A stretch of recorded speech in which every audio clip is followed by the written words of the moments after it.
Ahojte priatelia, chcela by som vám povedať niečo o mojom výlete na Ibizu, na ktorý som bola povolaná, zavolaná a pozvaná, lebo som cítila silné vedenie, že sa tu má niečo odohrať a tak sa aj deje.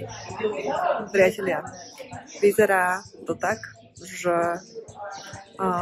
tieto energie, ktoré sú tu, nádherné, na Ibize, v komunite vedomých ľudí, ktorí tu žijú, ktorí tu tvoria, ktorí si ma pozvali ako pránu Československo na aktivácie v týchto krásnych priestoroch, a že to bude niečo veľké. A môžete sa tešiť už od novembra, priatelia, na retreaty na Ibize, pránické prechody, ktoré budú magické.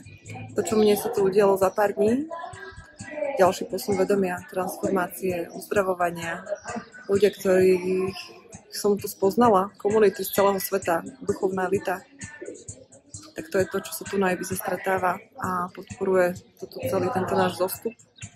Takže priatelia, od novembra sa môžete tešiť na pránické dovolenky, pobyty a retreaty na Ibize.